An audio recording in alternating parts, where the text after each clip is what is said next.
Stranger things have happened in the world of MMA this week, with Allen winning her first debut match as a transgender to Dillon Danis smashing no one but Marcelo Garcia's.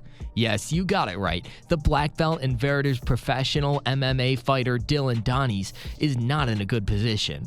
But why? Well, there's a lot to this drama. Let me break this down for you.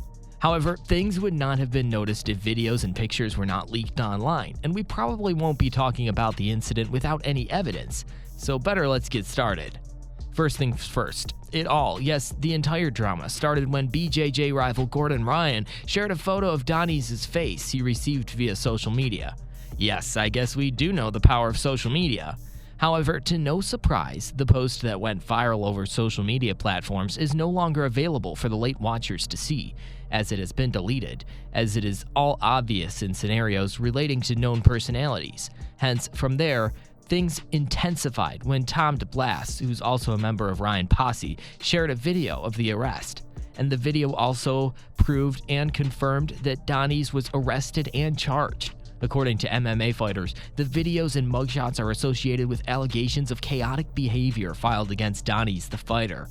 Moreover, the proofs proclaimed that Danis was handcuffed and taken from the Beachcomber Bar and Grill after being allegedly causing turmoil on the premises. According to the attached case report, the subpoena contained little detail about the case that led to the indictment, except that Danis was allegedly causing turmoil at a bar, testified by the reporter. Besides, according to reports, Danis was scheduled to appear in the Seaside Heights City Courthouse on October 19th.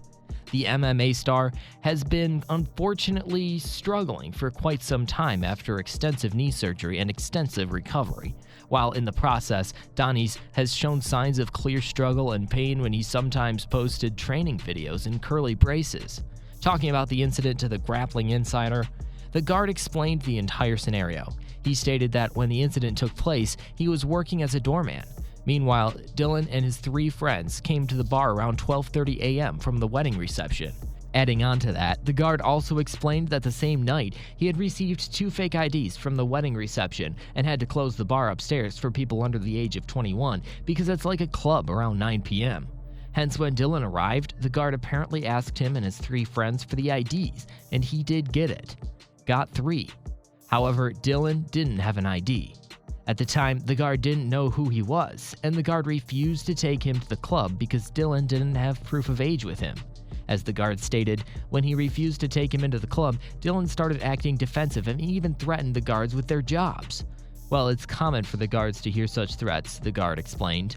However, they keep telling him that he can't get in unless he has an ID, and he says he can't get it or something else, but there's no valid ID and they won't put him in.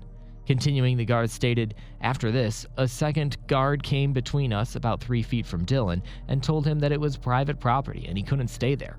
The policeman there also told him to leave. He didn't, and when the officer turned his back, he took a step towards a second guard who put his hand on his chest to stop him from moving forward.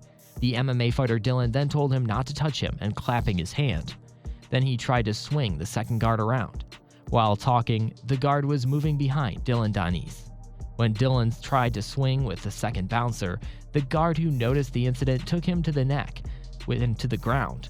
Meanwhile, the other bouncers and bartenders began to make space for the guard and Dillon, pushing the other 3 guys back to the slope near the stairs. Successfully, the doorman detained Dillon there for about a minute, perhaps shorter, until the police arrived. Continuing, the doorman stated, when they got there, I turned Dillon over and helped the police arrest him, and when he was cuffed, I left. After he went down the slope with the police, I didn't get much after that. Transgender Fighter responds to Sean O'Malley. The UFC's rising star Sugar Sean O'Malley is not happy with MMA. The reason for stating his unhappiness is that Elena McLaughlin won her debut match in a fight against a female MMA opponent. He clearly doesn't consider the act as justified and equal. He did state his unhappiness, saying, I don't think it's okay, O'Malley said in a fresh episode of the podcast about McLaughlin's victory. To be precise, the statement comes after 3 minutes and 32 seconds after the second round. For ones who don't know about the game, the match in Miami's Combine Global Qualifying was McLaughlin's debut. Sean O'Malley was clear and intentional with his words when he out loud stated that he just don't think that's okay. In just competing in sports, I mean, especially mixed, it's like she had testosterone for, who knows, 20 to 30 years of her life, and now I'm a girl. You could tell that's a dude. A jacked girl. I mean, look at those arms, said O'Malley, who beat Chris Mutino in a TKO win at UFC 264 in July. Well, it's not just Sean O'Malley, but also former UFC champion Michael Bisping, who isn't satisfied with the results. And he isn't surprised, to be precise. I'm not here to talk about transgender rights, no judgment there, whatever. But I do believe that if you're a woman that is trapped in a man's body, there are certain things that you should have to give up, Michael Bisping stated. Continuing, he added, if you have the body of a man competing against girls or women in a sport that you're literally using your body to beat someone unconscious, has to be one of those things that you have to sacrifice. If you want to play volleyball, soccer, be my guest. But in a sport that you beat someone into unconsciousness or submission, that shouldn't be allowed. It's dangerous to women. It's unfair. Elena McLaughlin, who started training in MMA a year ago, was allowed to compete with women by the Florida State Boxing Commission after her hormone levels were approved. Ugh, that really doesn't make sense, but it is what it is. Besides, for some reason, McLaughlin addressed the allegation that she was fooled in an Instagram post. Good morning, friends, supporters, and others. I'm getting a lot of variations of the same nasty messages calling me a cheater, like I didn't just get beat on for a round and a half, she captioned a selfie that spotted her bruises and a black eye. The allegations didn't stop there. Elena did post a separate selfie too. McLaughlin wrote, fear can really alter people's perceptions of reality, can't it? I'm a 5'7" featherweight with a woman's size 8.5 shoe, y'all, not a 10-foot 2-ton ogre. Talking of McLaughlin's early life, she was born and identified as a man until in 2010 after leaving the U.S. Army Special Forces and began to transition to a woman. Prior to her professional fighting debut, she told Outlet that she was following in the footsteps of Fallon Fox, the first transgender woman to fight in MMA.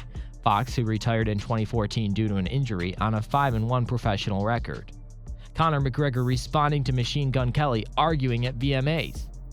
Nothing happened at all. Really, nothing happened at all? Well, this still remains a question. Why don't you better stay with us until the end of this video? Alright, so after Machine Gun Kelly and mixed martial arts boxer Conor McGregor had a tense incident at the Sunday night MTV Video Music Awards, something did happen, but something really didn't. I don't know. He showed up, and I don't know. I don't know the guy, McGregor explained to Entertainment Tonight when the outlet questioned about the fight. Adding on, he stated, nothing happened with me. I only fight real fighters, people that actually fight, you know what I mean? I certainly don't fight little vanilla boy rappers. I don't even know the guy. I don't know anything about him, except that he's with Megan Fox, concluded Conor. However, Kelly reportedly refused to comment on the case in a Variety interview, where Fox said she was not allowed to say what happened. To be precise, both the men had attended the award ceremony at the Barclays Center when McGregor asked for a photo with Kelly, and they appeared to be brawling on the red carpet after Kelly turned him down, people reported. Whereas after the incident, McGregor's representative denied the photo exchange. Besides, the McGregor representative told EW that he had never requested a photo from the fighter and that the story was not true at all. However, fans who covered the red carpet fans shared a video of the incident. There, it appeared that guards intervened between a 33-year-old fighter and a 31-year-old rocker and rapper. The Machine Gun Kelly representative did not immediately respond to EW's request for comment. However, Kelly initially planned to play a new song, Paper Cuts, with Travis Barker in the middle of the broadcast, but was pushed to the end of the award show at the very end. Kelly played as usual, so EW hasn't checked if the possible fracas had anything to do with the set shift. So that was all for today's video. Thanks for watching the video. If you enjoyed it, make sure you hit like and subscribe to our channel. Let us know your thoughts in the comment section.